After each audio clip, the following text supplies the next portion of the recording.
This is Ghana Tonight. We are live from the news about Desawe Kanda. Also live on TV3 Ghana on Facebook. DSTV channel 279, all across the world on 3news.com on Ghana Tonight. Tonight, the Ghana Freedom Party embroiled in confusion in another attempt to replace a deceased flag bearer,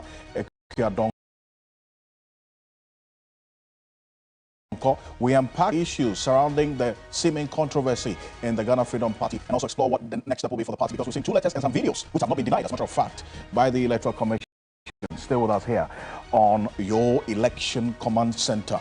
We'll get into all of that. Also, the 2024 West Africa Secondary Certificate Examination, that's WASSCE, risks delaying the results due to government's indebtedness to the West African Examinations Council, WAEC. We hear from WAEC how they are dealing with the situation of the indebtedness by government to them and how that's going to impact the release of the WASSCE results. If you're a parent and your ward sat for the just ended WASSCE, you should be concerned about this. Stay with us. We have a conversation tonight.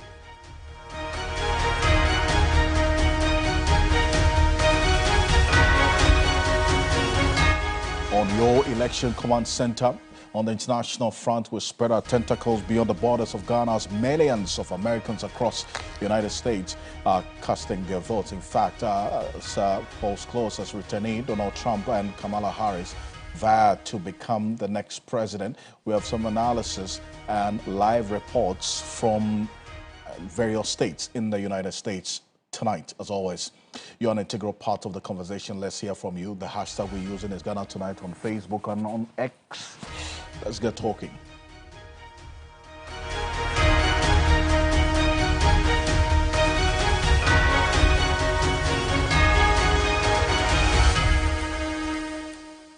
Let's settle for Ghana Briefs.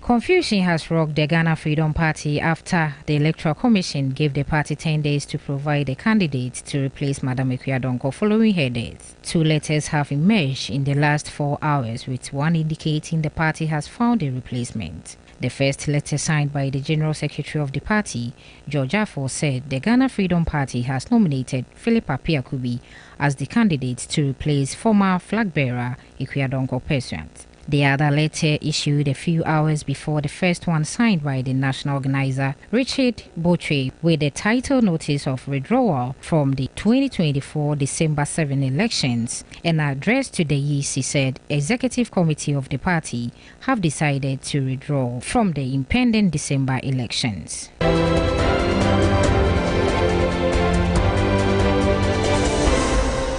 Flag bearer of the New Patriotic Party has promised the people of Akomadani in the Ofinso North constituency of building a tomato factory for them. The tomato factory, according to Dr. Mahmoud Baumia, will be part of the Agriculture Mechanization Center that he will roll out when voted into power. He was addressing party faithfuls at Akomadani in the Ofinso North constituency of the Ashanti region.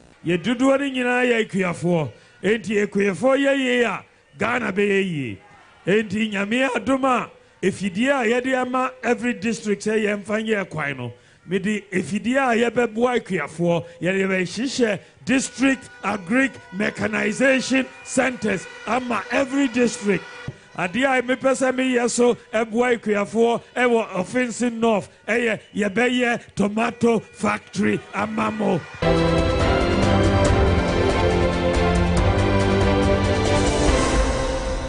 John Mahama has expressed optimism that the entire Eastern Corridor Road will have seen complete construction of 8 roads if the NDC had stayed in power longer.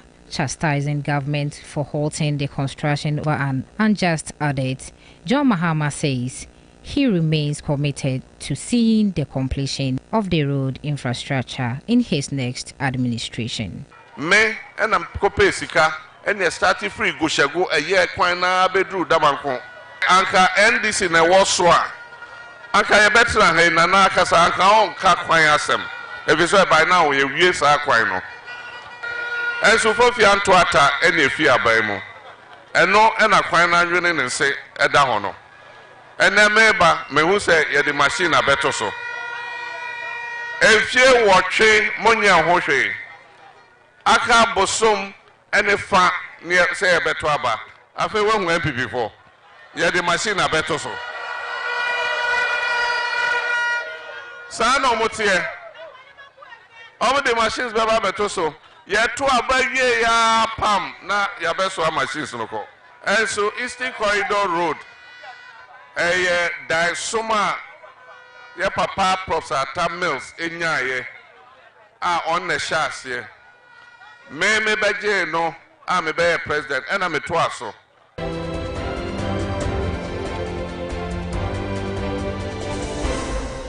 Ghana's public debt has continued to increase, raising concerns about the country's long-term fiscal sustainability. Despite debt restructuring efforts under an IMF program, Ghana's debt to GDP ratio has shown an upward trend, according to the Institute of Economic Affairs, IE.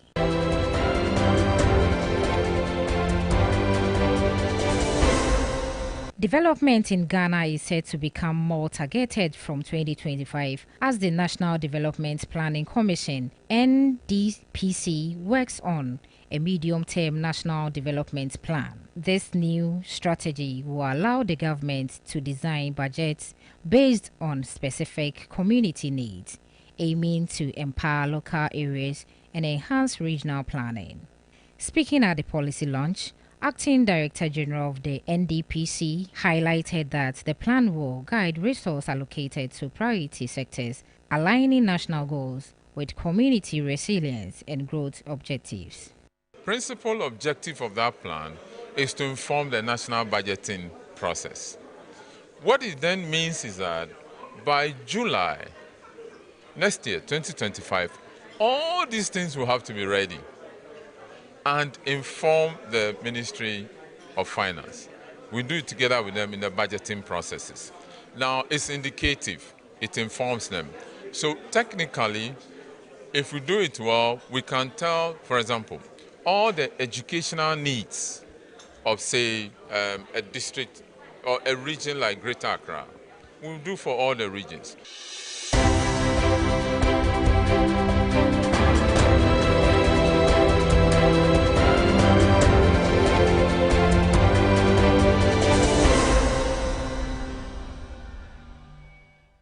Oh, it's more news on 3news.com. Make some time and visit 3news.com. This is Ghana Tonight, and we remain your election command center. Coming up next, right now, a flag bearer of the NDC, John Dramani Mahama, is confident that his party will increase its margin of votes in the Volta region to maximize their chances of winning the December poll. He is saying that it is practically impossible for the New Patriotic Party to get 300,000 votes in the region. This is your election command center.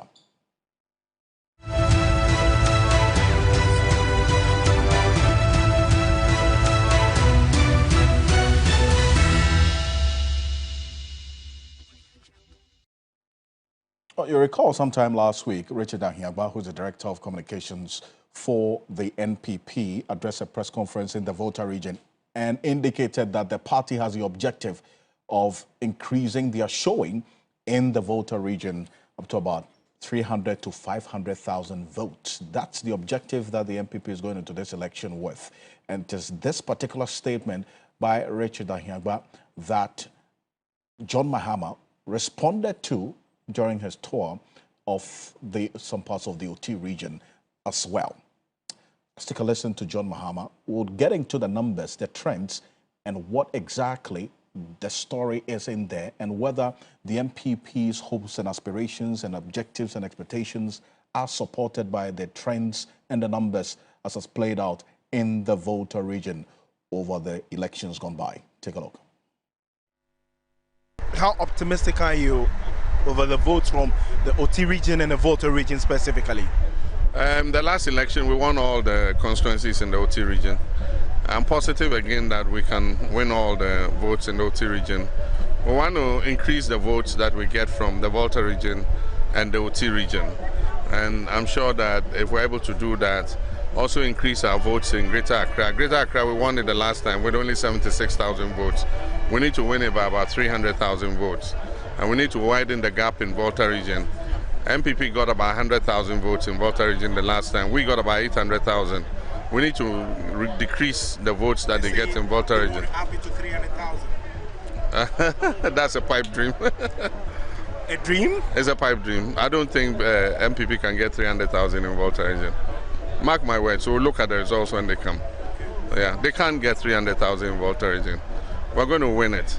I mean, Volta region knows that, I mean, it's NDC that stands for them. Everything, regional hospital, University of Health and Allied Sciences, you know, virtually everything, electrification, water, Bando water system, I mean, everything is provided in NDC time. And we have very good plans for the Volta region.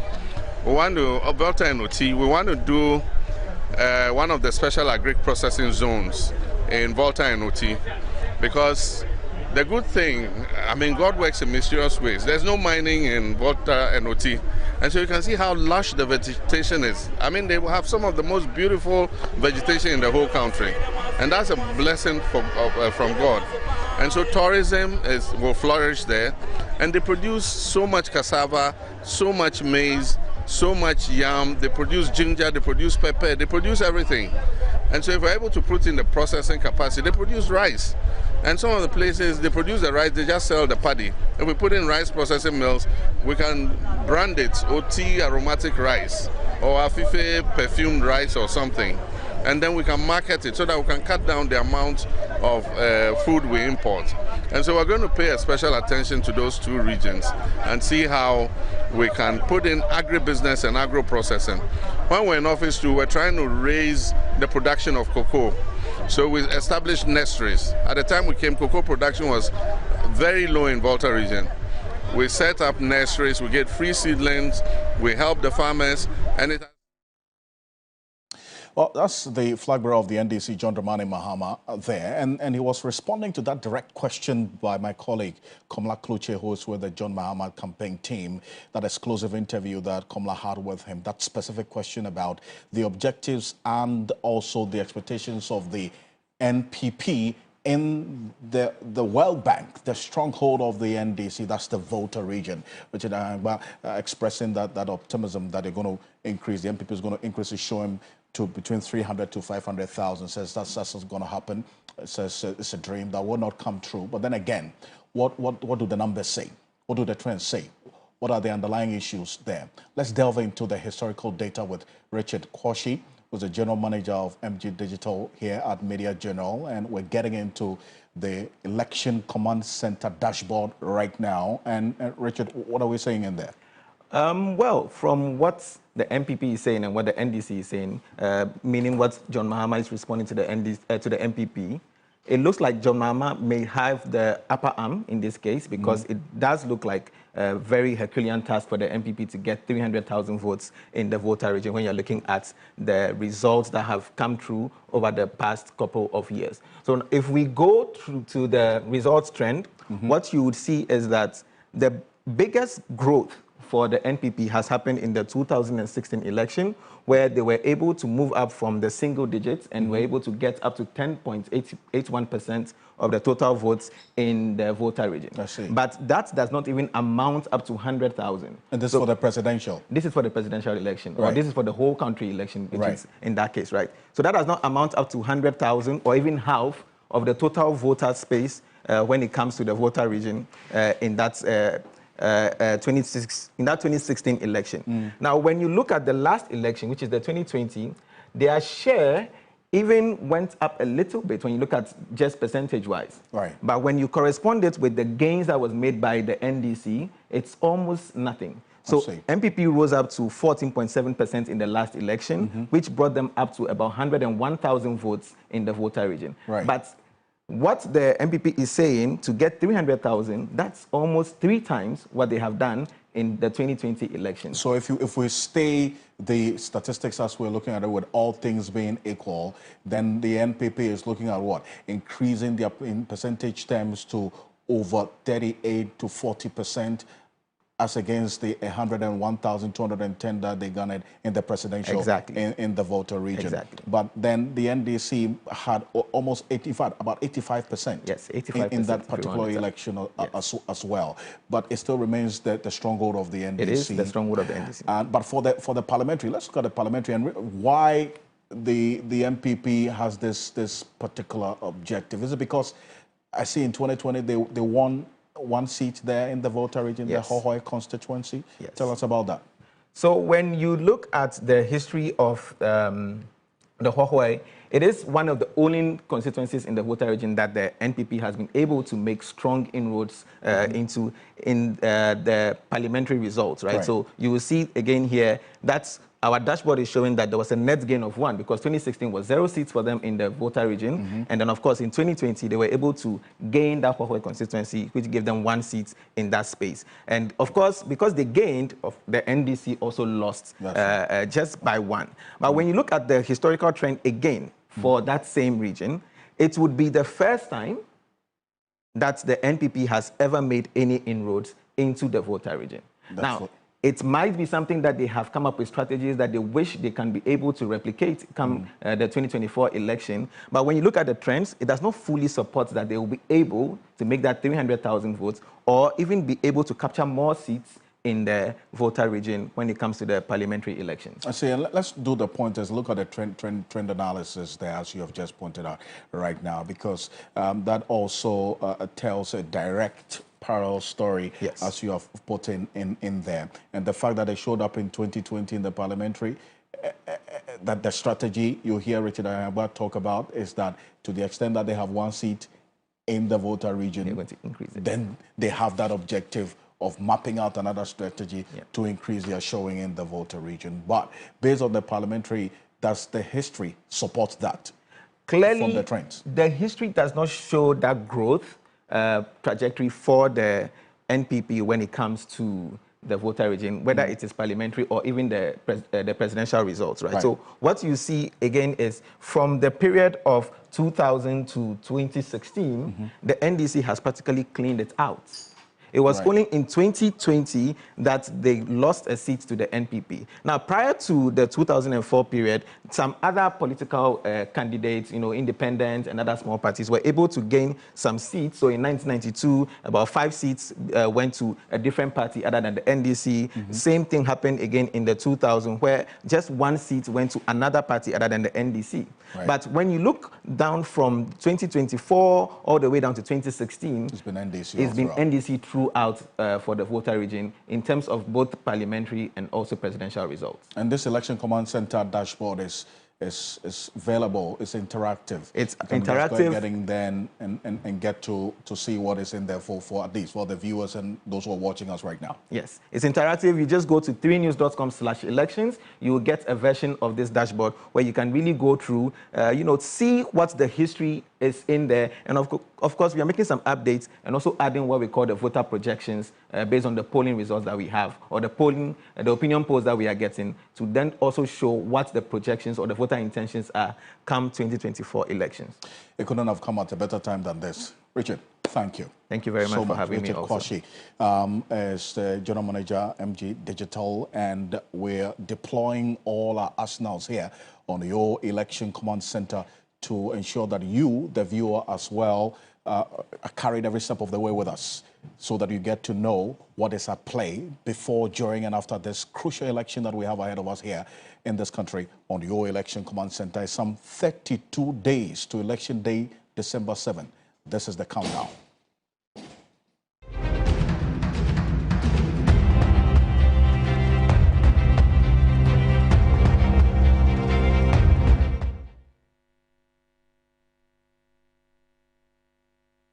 Remain your Election Command Center, and I stay with issues of elections with 32 days ahead of us right now. Coming up next, attempts by the Ghana Freedom Party to replace the deceased flag bearer Ekua Donkor has not been without confusion and drama. Earlier today, 2 letters, and that's coming up next, 2 letters to the Electoral Commission with different signatories surfaced, communicating different things. While one confirmed replacement of the deceased candidate, the other said the party communicated a notice of withdrawal that they are not going to take part in this particular election. And videos later emerged showing that some members, and that's the video you're seeing on the screen right now. The video you're watching right now captures some members of the party, including Philip Apiakubi, who is, well, better known as, or popularly known as Roman Father, who, according to the earlier reports, was confirmed as the running mate to the late Equiadonko, and now the party are taking a decision to have him contest. What you're seeing there is the Electoral Commission's conference room, where the IPAC meetings take place and all the other meetings we've been seeing telecast live on television at the Electoral Commission. And you'll see the Ghana Freedom Party, what is supposed to be some officials of the party, filling the form. And then these documents were handed over. The person receiving it is none other than Samuel Tete, who's a deputy chairperson of the Electoral Commission in charge of operations. Present as well is Benjamin Banobio, who's the director of electoral services at the Electoral Commission. Now, we've been knocking on the doors of the Electoral Commission to give us some information, confirm this to us as to exactly what, as we speak, they have not disputed this video as to whether indeed it did happen or not. But we are seeing the people in the video and what is happening there, files being handed over. The details and the contents of those folders and the papers, that's what we're asking the Electoral Commission. They're yet to come out publicly on this matter. But the man you see in dreadlocks is, or was the running mate to the late Equiadonko, and now the flag bearer of the Ghana Freedom Party. There's a reason why this is important, right? And we're going to have a few political analysts join us on the telephone and on Zoom. And Dennis Kwaberi Wadam is going to be joining me in a bit. We'll have a conversation on this matter. But the two letters that surfaced saying two different things, we're going to put it on the screen right now in a bit. But this is what is said to have happened at the offices of the Electoral Commission. The Electoral Commission has not officially communicated as yet whether they have received the nomination and the forms of this gentleman you just saw on the screen as the flag bearer for the Ghana Freedom Party, and or it is indeed the case that this was an earlier video that's unrelated to the subject of who replaces Equiadonko. So we're waiting for the Electoral Commission's official communication on this matter. But this video, if there's anything to go by, it also gives us an indication of what's been happening. But let me show you these letters. Take a look at this.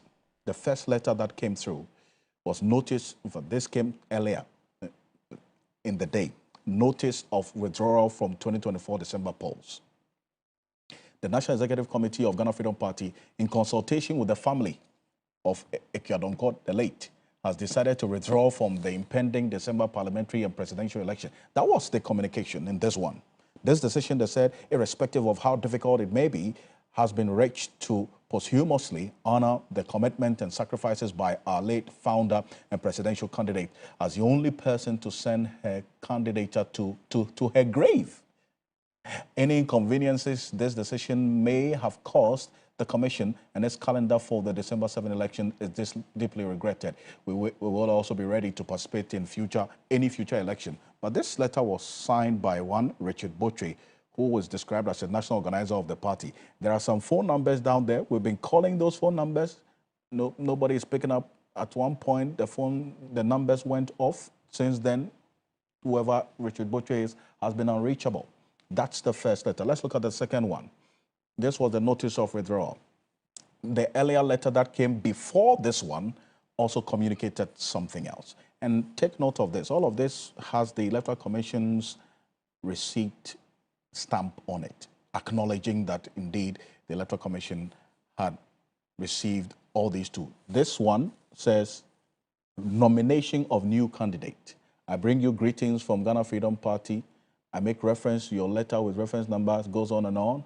I hereby write to inform the Commission that the party has duly nominated Philip Apiakubi to replace our late presidential candidate, and his name is hereby submitted to the commission in line with your request in the letter under reference.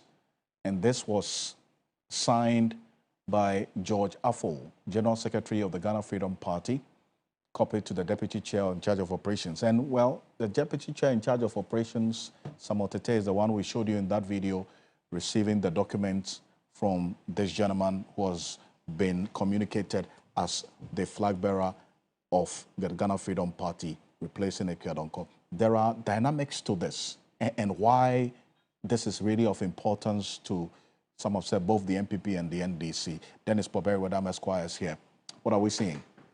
Well, Alfred, you recall last week we were here and we're looking forward to the Electoral Commission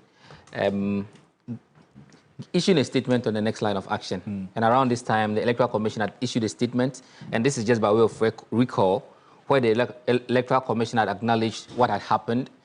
They made reference to the fact that the 1992 Constitution and the Public Elections Regulation, CI 127, did not have the processes to follow in the event where a candidate or a presidential candidate passes. However, they were relying on Article 54 of the 1992 Constitution for their next line of action. It was based on that they notified the party that they could nominate another candidate within the period of 10 days. From that time till today, that's in the space of 7 days, almost reaching the 10 days. Indeed. Now, what we are seeing is something that needs to be settled once more. And this has to come from the Electoral Commission. Just so we are clear whether or not what happened today indeed was the filing process, and if it was successful, what their next line of action would be.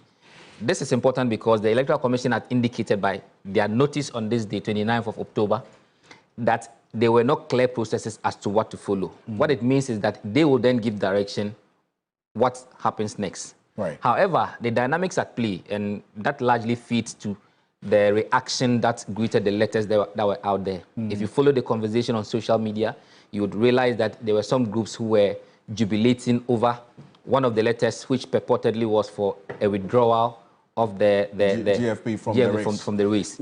What was going to be the implication of that? Well, so if that is anything to go by, or if that were the case, what it means is that the number 3 on the ballot paper is now going to be a vacant space, and the Electoral Commission likely would find a way of filling up that space. And that possibly could be what? And that possibly could mean that what they call the automatic rearrangement. What that means is that all the numbers that come after the 3, that means 4, 5, 6, up to 12, would have to go up. I mean, that's an option that the Electoral Commission, and mind you, there are no rules to this too. True. It only means that the Electoral Commission will direct as to how to go about it. Exercise some discretion. Exercise some discretion. But from the conversation we are seeing, it seemed to suggest that that would have been a likely thing that the Electoral Commission would do. And that's the reason that on the 29th of October, you see a Facebook post by the Director of Elections by the NDC already sounding a caution that if there's going to be anything like an automatic rearrangement, they would not. Which would then affect the number 8. Yes, which means that NDC, which is now number 8, would go up to will go up or down? Up to number 7. But the MPP will not be affected. No, because number 1, number 2, they will not be affected. I see. And that's why when that letter, like I was saying, the reaction that greeted it, when you look at the kind of people who were sharing the withdrawal letter on the internet space, indeed, most of them are aligned to the MPP. And they're already making the analysis that what it invariably means is that the NDC will now be on number 7. And that's why it's very important for the Electoral Commission to state categorically what the status of the GFP party is in respect of this matter. They also need to state the next line of actions as to whether, if they are not in, they are going to do that automatic rearrangement, or there's going to be an overall ballot, or how exactly they're going to proceed from this particular point, Alfred. And it's an important derivation that you make there, Dennis, because the implications, as you put it out there, clearly defines why the two parties, as the MPP and the NDC, have been looking quite closely at what the Ghana Freedom Party was going to do next. Exactly. But if what the videos, as we're saying right now, is anything to go by, does it bring finality to this? Well, so if the videos are anything to go by, it brings some sort of finality to it. But then again, it takes us back to the first concern that was raised as to, you know, in this statement, the EC had said in parts of the statement that they had suspended the printing of the ballot papers. Yes. What it means is that if this is anything to go by, now they're having to replace this candidate, the number 3, with a new candidate. Invariably, they'll have to do a reprinting of those ballot papers that had already been printed. What you are looking for is just right behind you. Yes, so in the meantime, the commission has suspended the print of the presidential ballot papers, which were near completion.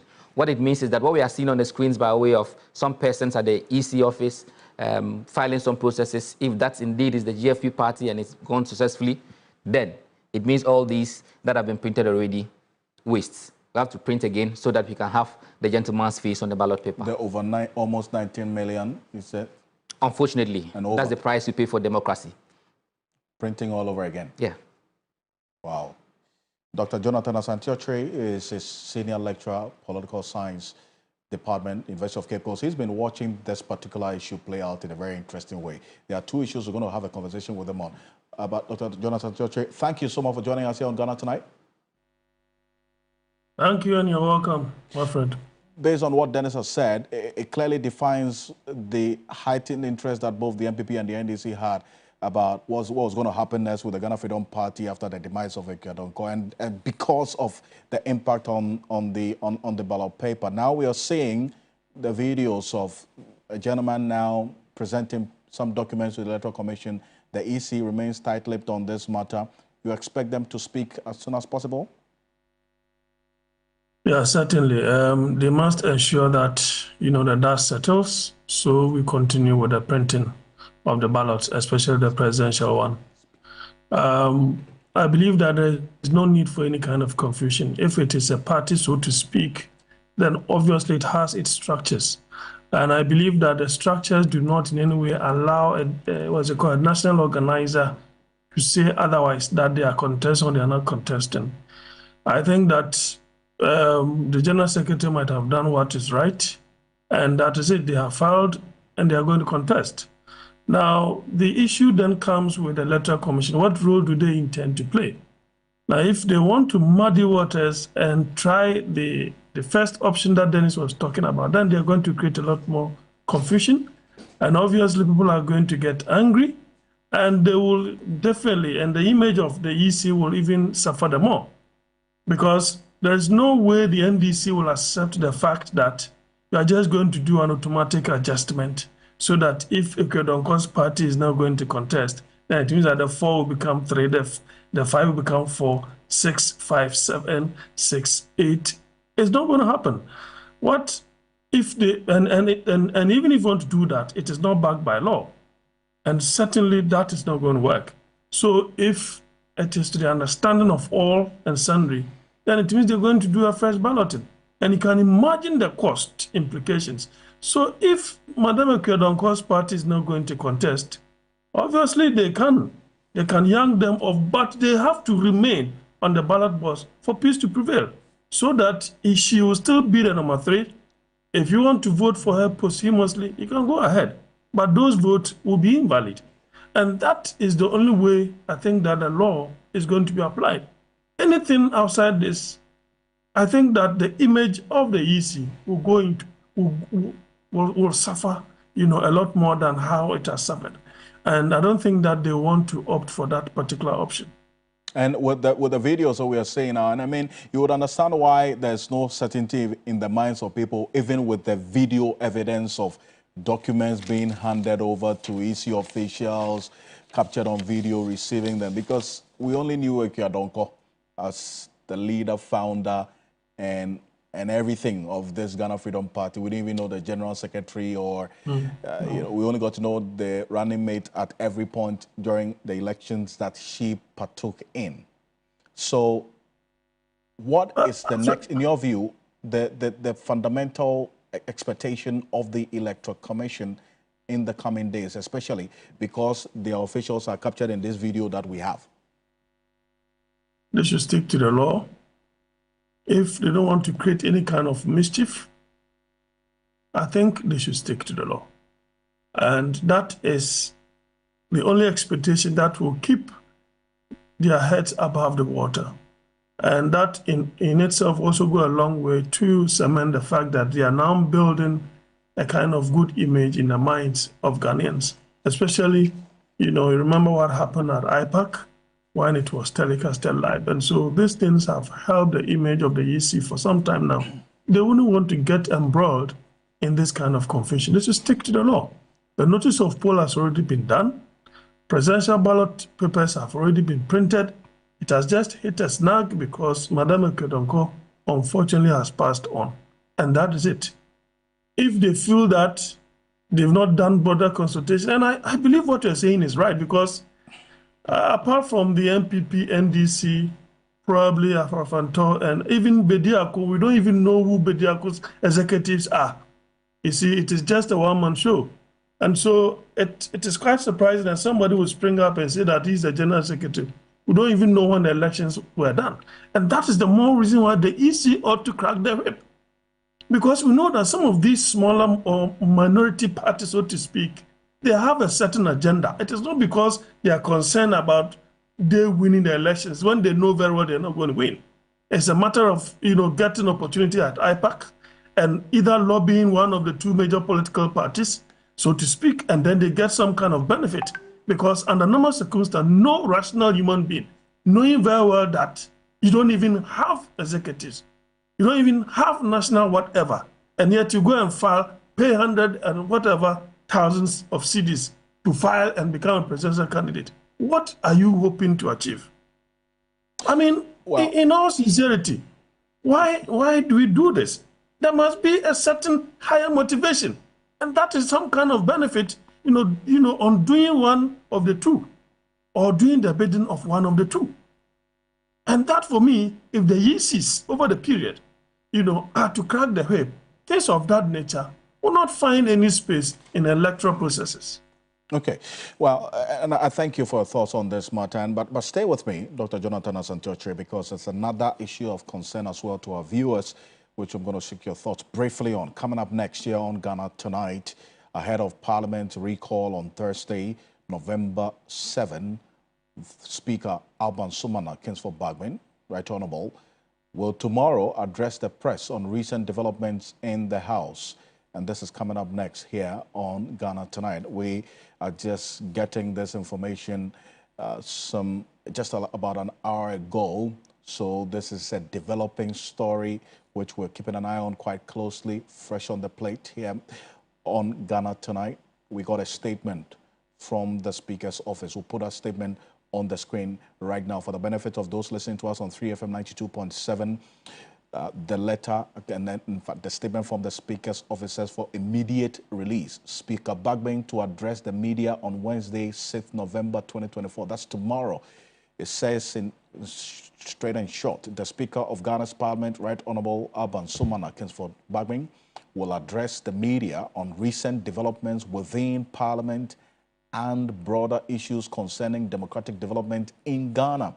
This engagement aims to provide an opportunity for the media to discuss critical issues affecting Ghana's parliamentary democracy, including recent events that have led to significant political developments. The address will take place tomorrow, Wednesday, November 6th, 2024 at 2 p.m. at the Justice D.F. Annan Auditorium, Job 600, Parliament House. So that's the information coming through right now, and this is a statement issued by the Public Affairs Subdivision of Parliament. So that's information right now. Dr. Jonathan Asantewotwe, the fundamental question, even though Parliament is going to be recalled or has been recalled on to sit on November 7, that question of who is majority still remains unanswered. And do you posit that this is going to cause a problem on Thursday? Well, certainly. I think probably that's the more reason why the Right Honourable Speaker, in his own infinitesimal wisdom, will want to address probably an issue such as this. Because, believe you me, the NDC haven't done some background questioning and interviews. I believe that they are not ready to budge because they've already sent a message, especially to the Supreme Court and to their colleagues in Parliament. That message has been widely circulated, and that is they're not ready to budge. I felt that they could have mounted a high moral high ground and say that, well, having listened to the ruling of the Supreme Court with respect to the fall with that stay of execution, they believe that they can foresee what is likely to happen, so they don't need it. Whether it is majority or minority, they are going to keep to the status quo and remain as they will want to. But Ghanaians, by 7th of December, they will decide who should become, the proper majority. I felt they were going to go on that tangent. But it appears that, the optics are not good, and there is more to it than what meets the eye.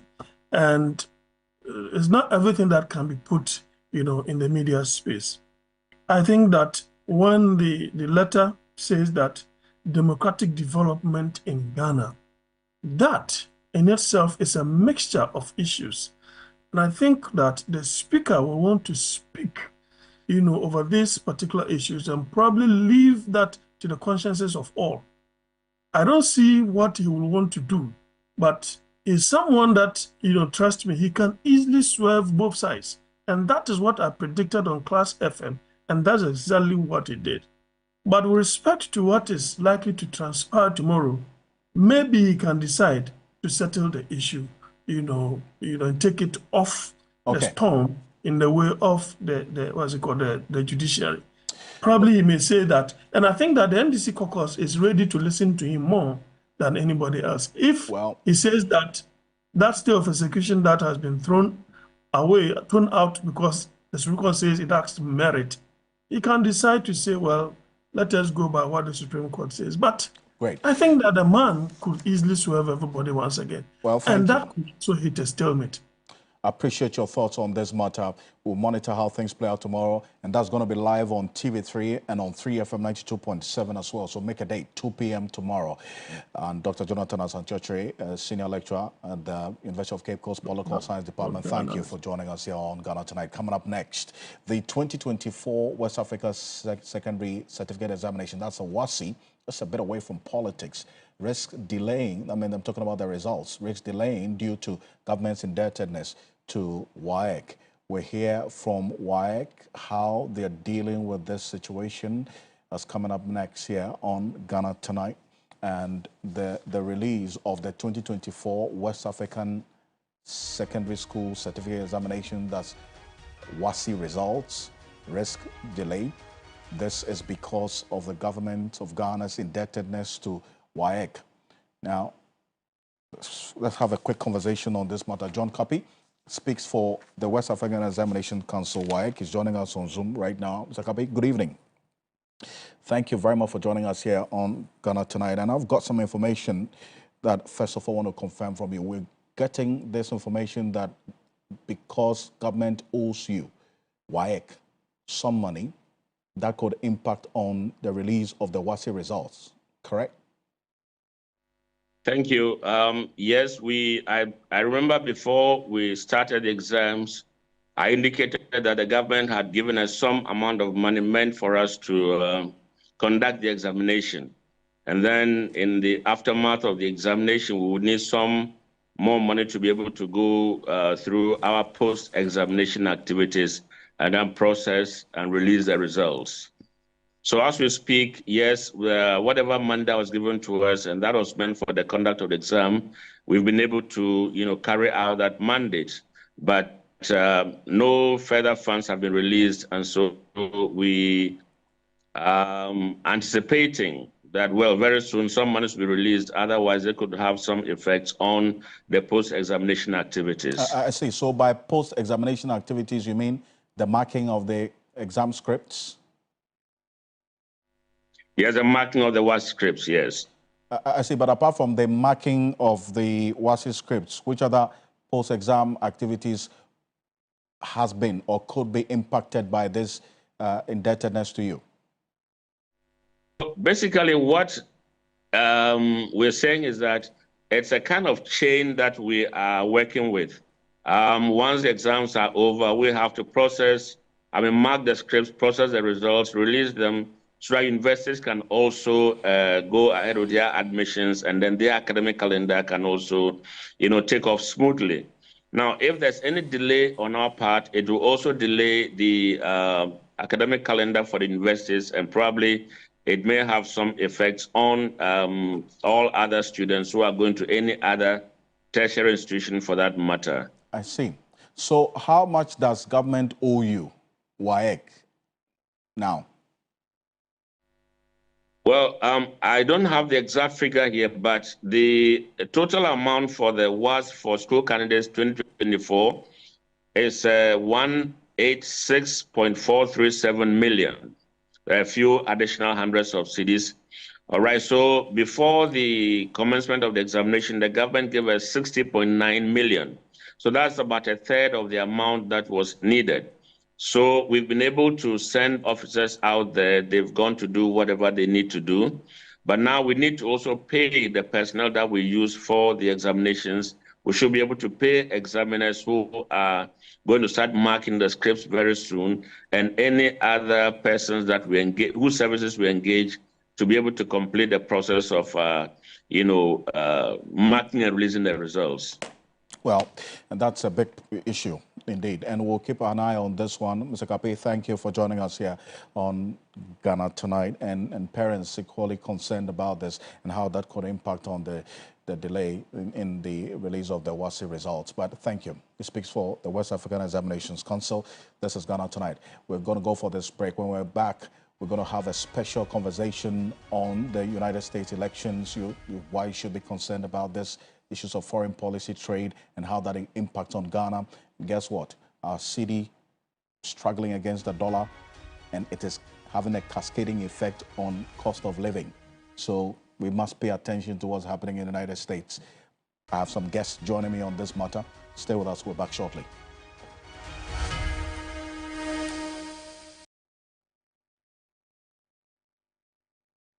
One bucket of Flamingo paint is equal to several buckets of any other paint brand on the market. Flamingo paint, superior durability, superior hiding, superior coverage. Flamingo paint, simply superior. You know, one bucket of Flamingo paint is equal to several buckets of any other paint brand on the market. Flamingo paint, superior durability, superior hiding, superior coverage. Flamingo paint, simply superior. My life wasn't always like this. I worked in a bank and had money in bonds to cushion me for the future. Then, with a stroke of a pen, my life was destroyed. My bank was part of the 420 financial institutions which the MPP government recklessly collapsed. What was to become the life of the workers? No one in this insensitive government cared. And suddenly, I was jobless. Their incessant borrowing also led to a debt restructuring program that affected me, and just like that, a significant portion of my lifetime investment vanished. Even worse, my lifetime savings from 30 years of hard work has been rendered useless due to the continuous depreciation of the city and extremely high cost of living in the country. Now, look at me. The fruits of my toil and sweat have all gone down the drain because of bad leadership. What to eat with my children is even a struggle. God, help me and the many who share in my pain. Let the wickedness of the wicked come to an end. Change must come. Vote for change. Vote for John Mahama and the NDC. Whether it's your staff, guests at your hotel, or patrons at your bar, you wouldn't toy around with your business. Demand the same from your entertainment. Watching illegally by using a home package in your business can damage your reputation and bottom line. Sign your business up for DSTV Stay, Play, or Work, because entertainment done through DSTV for business is business done right. The luckiest. *712#. Luck is everywhere. 8K. Hey, you can get an 8K. Get a packing so you have to one line. Hey, wait. You can put it on this time. This is my man. Good luck. Hey, yo, Bill Radio. We are star 712. It's what you follow. I'm on dialing the magic numbers. Star 712. Now welcome to the luckiest. And now with me at ticket. You can buy for yourself or your loved one. Mommy, tell mommy who's here. You're buying for me, right? Or who else? Oh. Let me choose buy tickets for others. Love you, boo boo. No, maybe straight to option 4. Now we try. You need to buy tickets worth 50 Ghana to qualify. Yes, you can buy random or prefer ticket. I'm choosing random ticket. That's it. Listen, if you buy the random ticket, the system chooses a random number for you. But if you buy the preferred, you get to input your own preferred 5 digits. 5. Baby, give me your 5 numbers. And how much are we buying? Babe, look at the body and buy you. With your body, So good, miss. Hey, there, tread cautiously. Now follow the prompts and confirm. Now the luckiest. The luckiest is regulated by the NLA on the Caritas platform, not for persons below 18 years. T&Cs apply.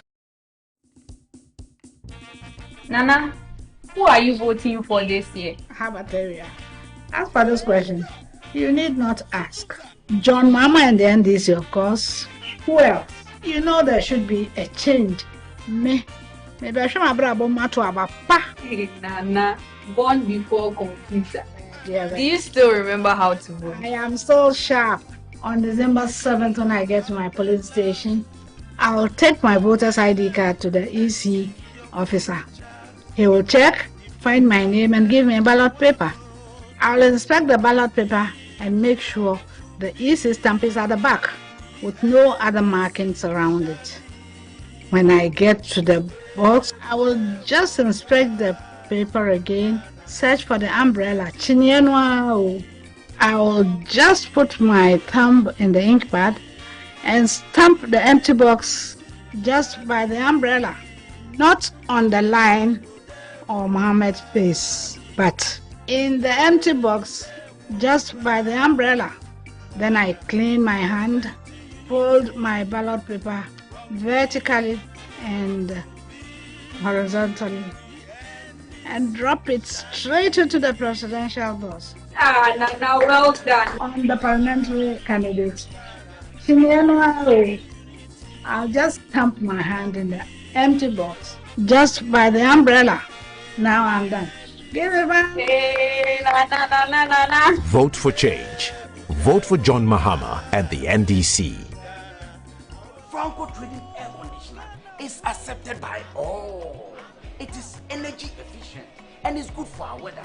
So grab yourself one now and enjoy the super breeze. It comes in 1.5, 2.0 and 2.5 horsepower. It is very energy efficient and so affordable. What are you waiting for? Enter any Franco Trading Enterprise branch across the country for wholesale and retail. Franco is there to serve you. So schools, hospitals, hostels, and individual homes, grab your Franco Trading Air Conditioner now. It is very affordable and energy efficient.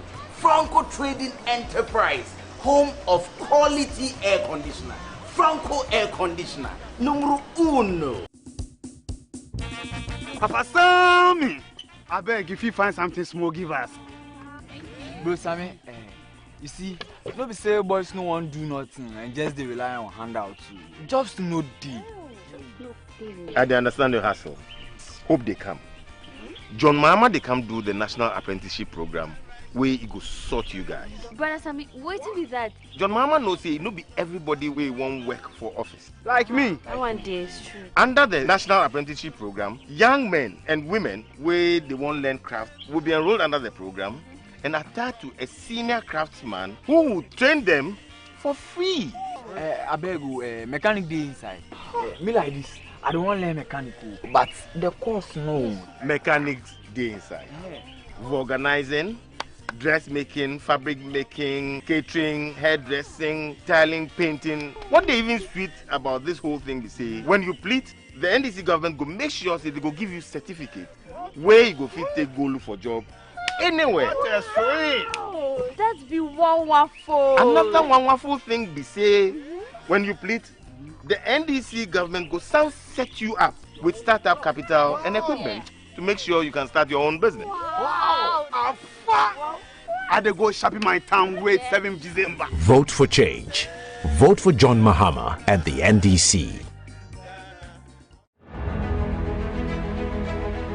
I'm a Ghanaian and I love luxury accredited faith and I love democracy. December 7th, Ghana is voting. Only peace. Peace, I give it to you all. I love Ghana. Peaceful election before, during, and after. One Ghana. Peace. Peace to everybody. One Ghana. Ghana Bakumpe. This message brought to you from the luxury accredited faith. Champion. The 5 kg of rice has moved from 25 cedis to 165. Oh. Hey! Boss, cement moved from 24 cedis to 105 cedis now. Hey! The kenke is 5 cedis. The fish, I have 10, 15, and 20 cedis. Which one do you want? Hey! Stop the A. Hey! Vote for change.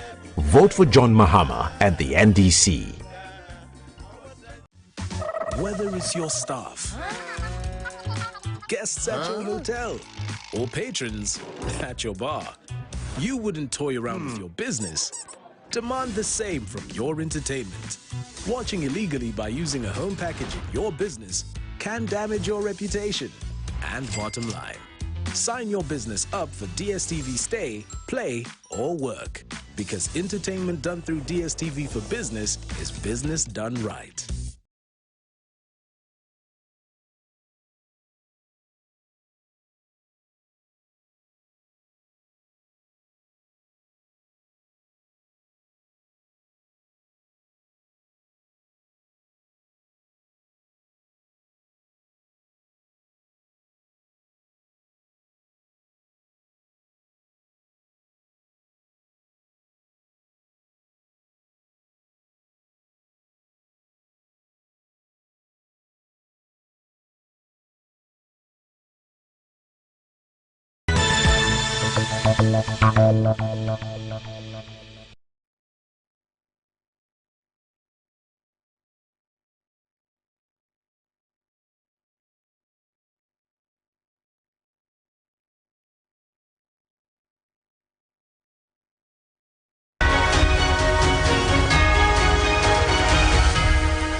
Welcome back. This is Ghana Tonight, and this is your Election Command Center. It's a special edition of Ghana Tonight. We have an extended version tonight.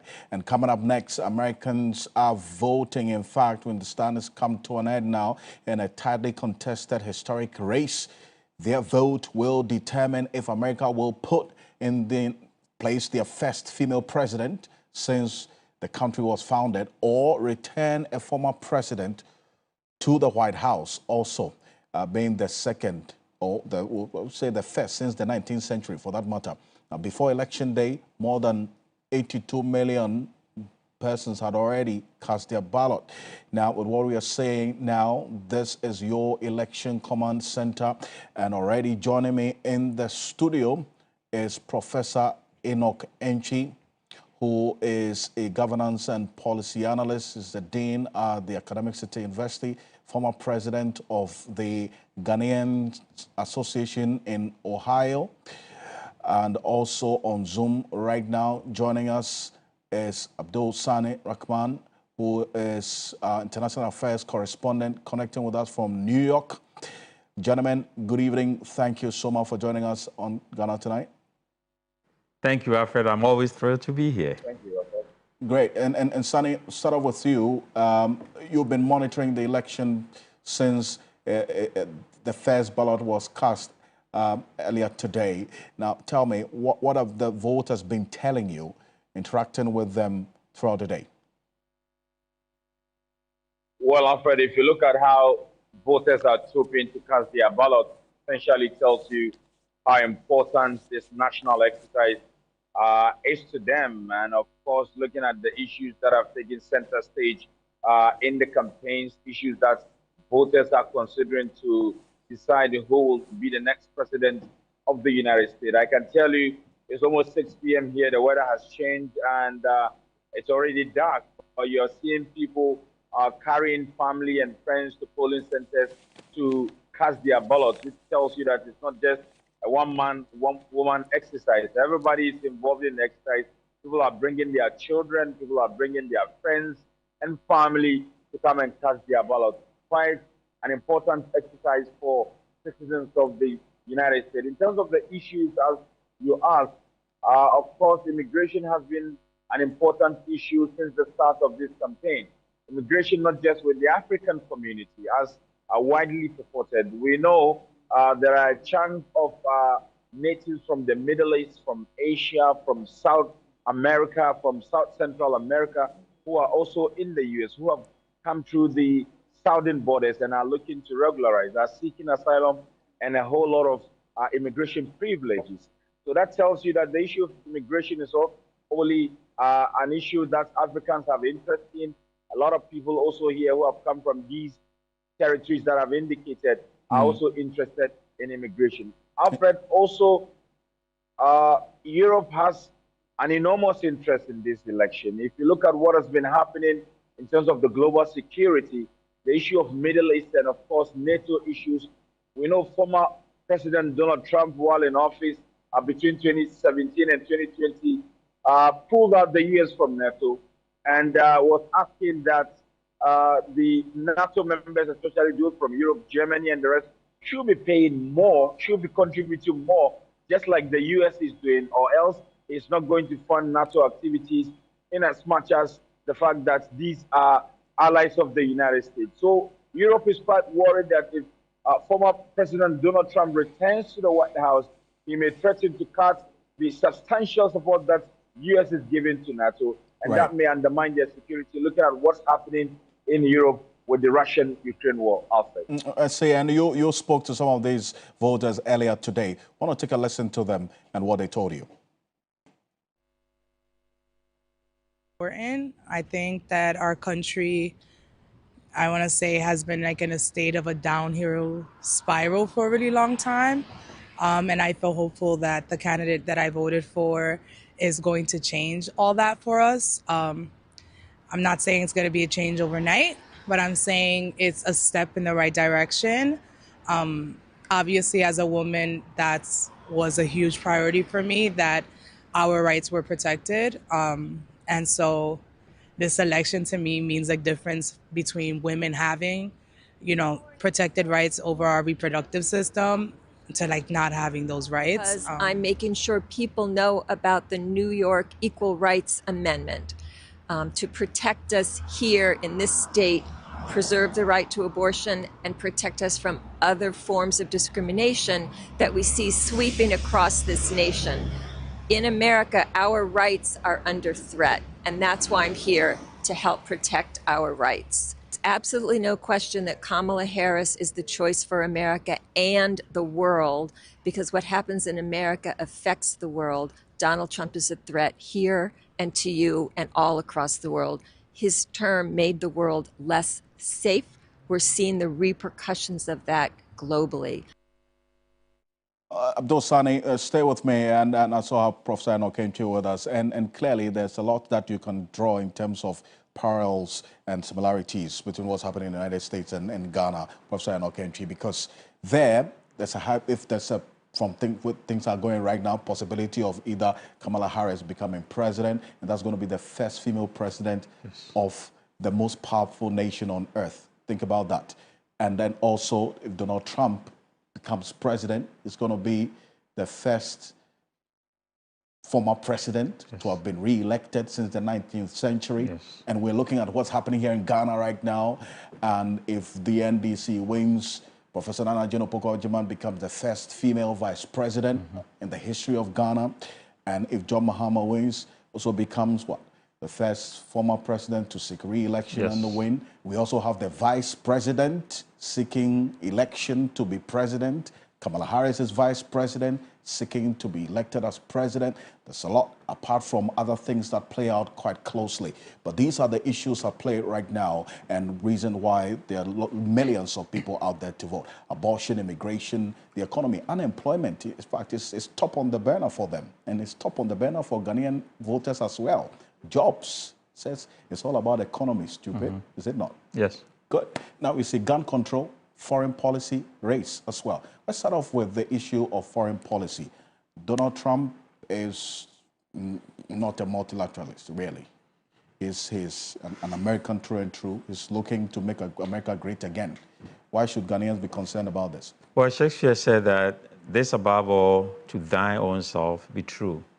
So Trump is speaking the language of Americans inside their homes. When we talk about foreign policy, we're talking about strategy for interacting with other countries, international organizations. And clearly, Trump's strategy was that, you know, NATO, Americans are withdrawing because they're paying a lot.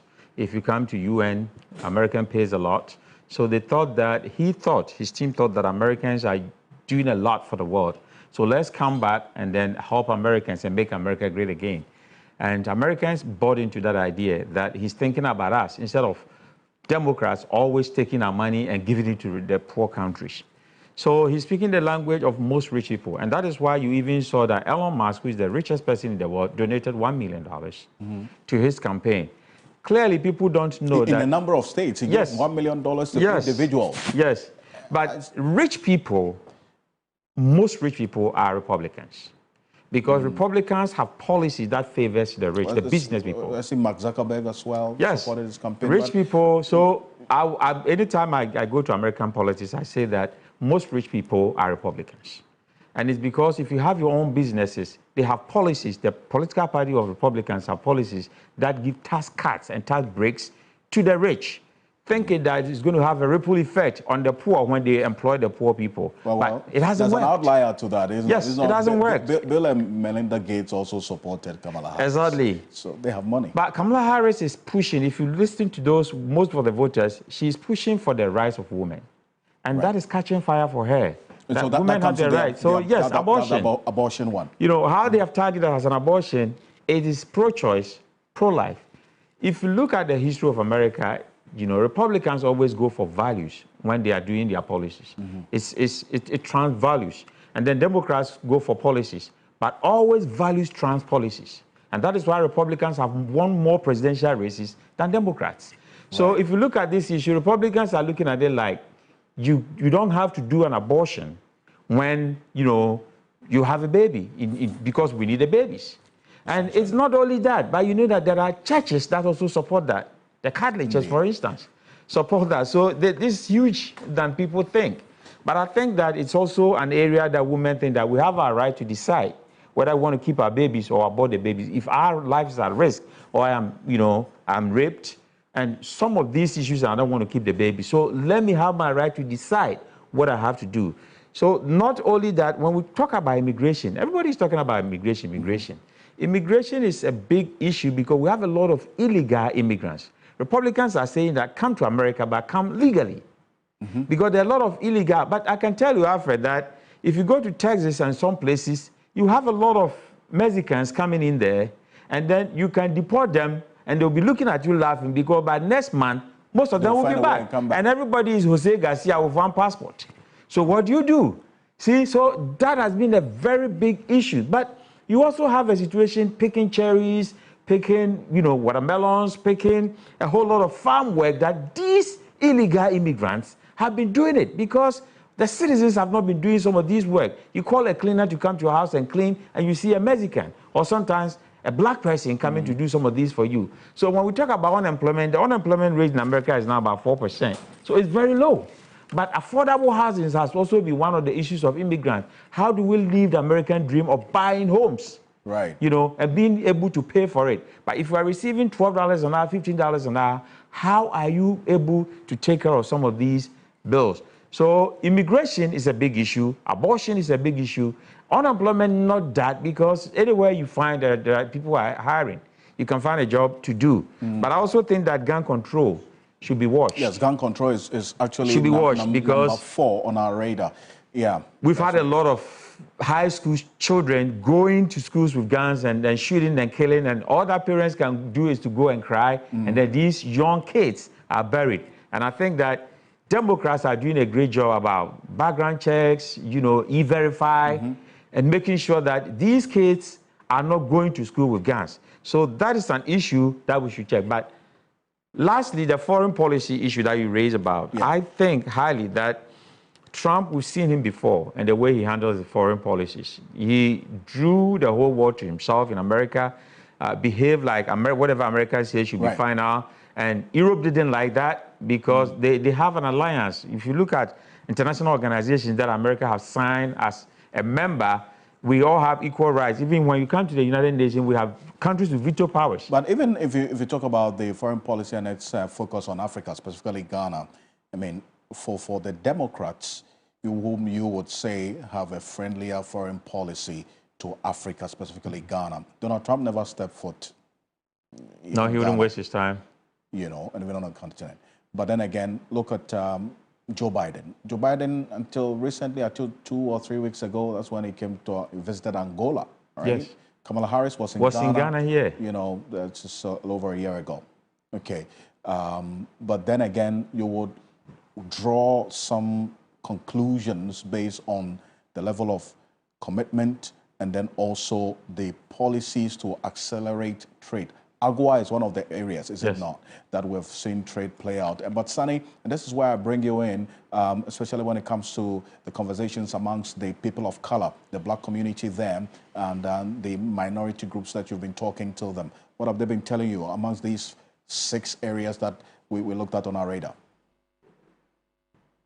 Well, they are largely concerned about economic opportunities. Of course, if you have a chunk of your community having issues with regularization as far as immigration is concerned, then of course you'll be concerned when a candidate to a particular party is whipping up support to drive you out of the country or because you don't have documentation and this stuff. And America cannot be largely blamed for that. As the other guests indicated in the studio, they are not against immigration, the Republicans have been saying, but if you look at the numbers and how they have treated issues of immigration, illegal immigration, and issues of those who come in to seek asylum, it's quite different from what they are preaching in this last minute. In terms of AGUA, as you indicated, not much will change even if Donald Trump comes into office.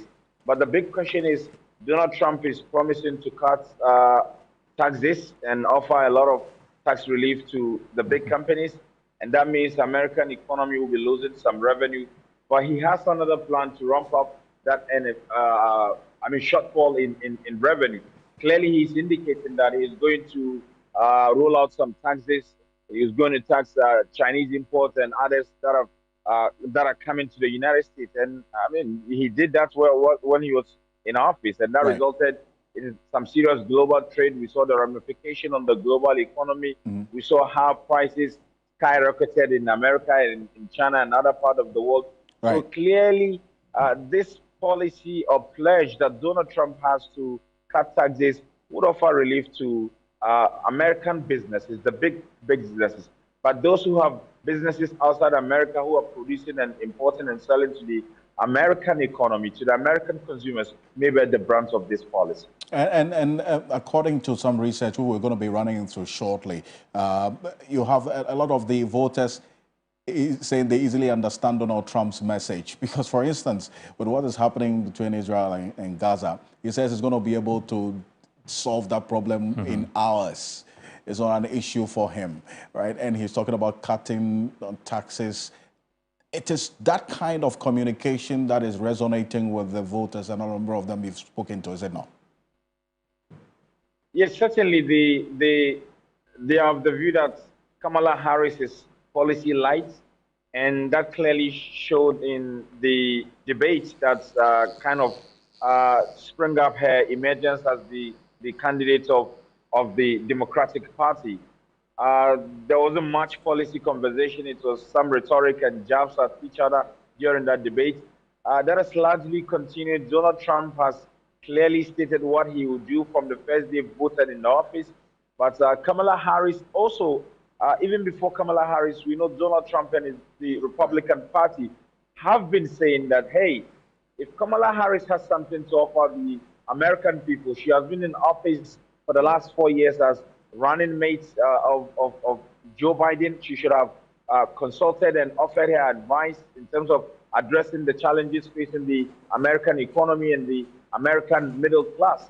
So if she's now saying, give me the mantle and I'll do A, B, C, D, the Republicans are saying they do not believe she has anything good to offer. She's going to continue with the Biden policy according to them. But Kamala Harris also is selling a different message. She is saying she is going to depart from a lot of things in terms of how the economy is being managed. She's also promising to offer some tax relief to small businesses. And let's not forget that if you look at the Democratic base, they have a lot of the middle and lower class people who are supporting the Democrats. So she's targeting them with some sort of tax relief. They are small businesses, and that message is also selling. Right. Women-owned businesses, she is also promising them some tax relief. Right. And that is featuring into the momentum that she has gathered regarding women voters. We are being told by experts that largely white women voters would likely vote for Kamala Harris because of the reproductive health pledges she is making. Right. And that may not inure to the benefits of Donald Trump. But in terms of clarity of message, clearly, Donald Trump is doing much better. And that point that you just made, and that's why I bring you in, Professor NG, because the Pew Research Institute, one of the most respected independent think tanks that you can find in the world, has been putting some research to what you have just said. I'm going to run through it right now, and I'll ask you a few questions on that matter. It's going to be on the screen in a bit. Now, they say that when it comes to the economy, you have a lot more of the voters saying, in fact, 93% of the people they poll having confidence that Donald Trump can solve the matters of the economy for them. Healthcare, 76% say Kamala Harris indeed will do a good job. Supreme Court appointments, and guess what? Supreme Court appointments is also an issue for them. It's the same for us, an issue here in Ghana, right? Foreign policy, as you just mentioned, violent crime, that's gun control, you've just mentioned, immigration, big issue there. A number of the voters, majority of them trust Donald Trump to deal with the matter of immigration effectively. And abortion, in fact, 67% of them trust Kamala Harris to deal with the abortion matter effectively, and issues of rights and racial and ethnic inequality, and also climate change. You know, Donald Trump's position on climate change is quite clear. Just about 11% of the voters say that they trust him to deal with climate change. 62% say they trust Kamala Harris to deal with climate change. And look at this, the matter of abortion, immigration, the economy. You see, the red line represents the voters who say they have confidence in Donald Trump, blue for Kamala Harris. And you'll see between August and September, gradually, consistently, there's been an increase in those who say they believe in Donald Trump to do well when it comes to solving the issues of the economy. But then again, when it comes to abortion, look at the trend, the flip there. But take a look at this. There was a question that was asked about the voters. Now they say they have more confidence in Donald Trump in the economy, and they say they have more confidence in Kamala Harris to deal with the matters of abortion. And the evidence is captured in this Pew Research Center, that's results of the poll. Now, they asked a question about the reduction in the influence of money in politics. And guess what? That is a conversation here in Ghana as well. They put it to the voters in the United States. Who do you trust to deal with the influence of money in the U.S. politics? And you have a number of them, majority of them saying they trust Kamala Harris to deal with that and also make good decisions about foreign policy. In fact, guess what? Trump had some +6 percentage points in there as well. And also on the issues about the economy, you see Donald Trump dominating. So it's quite clear what the direction is when it comes to thinking for the electorates. They are thinking about electing a president. We are here thinking about how the president's policy is going to impact on all of us. When America coughs, you and I would have to catch a cold, unfortunately. Alfred, the good news is that America is pregnant, and within a few hours, we're going to have a baby. Whether the baby will be a girl or a boy, Americans are going to decide. But if you look at the economy, Trump, when he was a president, did a good job with the economy. A lot of things happening there where gas prices, I'm talking about fuel, prices was so low, it went to as low as $1 per gallon. So, and there was some stipend money given. When you have the tax break, somehow, because most Republicans are pro-Trump, which is Republicans, they were really making the economy easier, paying overtime and stuff like that. So companies were booming because they had got reduced taxes. And then the excess money that they are making, they were using it for other things, social responsibilities, giving back to society. So the economy was doing well during Trump's time. But there were other issues. If you look at the way Trump talked, in fact, there have been 7 Nobel Prize Economic Award winners who has criticized Trump's economic policy. And then they said that, no, his policy, economic policy, is not going to help Americans. And guess what Trump says? Oh, these are old professors who are saying this. No, don't pay attention to them. And then people believe him. In fact, Trump has been making his way with a lot of things that he says. He pushed a lot of deep research aside, talks flatly about issues, what I call the unguided talks. People don't probe him, believe him. Does that not resonate well with that? Is typical Trump. American? Trump is being Trump, and most Americans are like that, you know. But he has his target group. If you look at the black population that we're talking about, it's about 14.5%. It's the white country. And because of that, most white people think that immigrants are taking away their country from them. The typical American will have 1 or 2 kids, and they are done. The immigrant is going to have 5. The average Ghanaian community that I've been Ghana Association president with, and we meet a lot, will have a lot of, the average Ghanaian community have, the average parent having about 3-4 kids. And if you go to Nigerians and Senegalese and other countries, they tend to have more kids. So these guys look at, you are coming here, your numbers are increasing, you are going to take our people away. And it's not only that. If you go to Europe, they also have that population explosion of immigrants. Canada alone, if you go to Toronto, now immigrants are 55%. So they are all scared about immigrants taking over their country, but the immigrants are also doing well. New York alone has more Ghanaian and Nigerian medical doctors than any other race. So immigrants are going to school, helping the economy. They are really developing the economy. But I think that when the issues that they talk about, healthcare, Democrats have really done a good job on healthcare. And healthcare, not only affordable healthcare, but you talk about, prescription drugs, which is very expensive. Drugs have become so expensive in America that people have been criticizing. Because prescription drugs, if you look at the price that the people are being charged, it's a lot. And then you talk about immigration, of course, Trump will lead because he's been talking about building a wall. He could not build the wall that he wanted to build during the first term of 4 years. He said he's going to build it, it's going to be big, and then it's going to be a thick one. He talks like that. But the way Trump has been talking, if Harris had been talking the same way, she wouldn't have gone anywhere. She is deeper with issues. Trump, somebody who is a felon, many counts of felon. He filed for bankruptcy. And nobody would have done that and they have gotten his way. There is reflecting what you would say the typical Americans' aspirations. And as you indicated, exactly, that's and me, a middle-income person as a professor in America, if I'm filing for bankruptcy, there are processes that I have to go through. Now, and even when you file for bankruptcy, there are many government projects that you can qualify for. But Trump has used the loophole in the system to file for bankruptcy. So you're supposed to pay $25 million at the end of the year as taxes. You go give an attorney $100,000 to file bankruptcy for you, and he saved the $25 million and then use it to invest in his businesses. These are fraud deals. Well, it is not ethical. We cannot also make that flat statement in there. I'm telling you, that is what the system, I teach that. Anytime you file for bankruptcy. I get a point. The system is potent enough to deal with it. Sonny? I'm glad you talked about the system. Yes, I said that's quite tricky, the statement Prof is making, because in as much as the court has indicted former President Donald Trump, his team remains saying that whatever happened is politically motivated. They are denying it, and we can certainly make those categorical statements.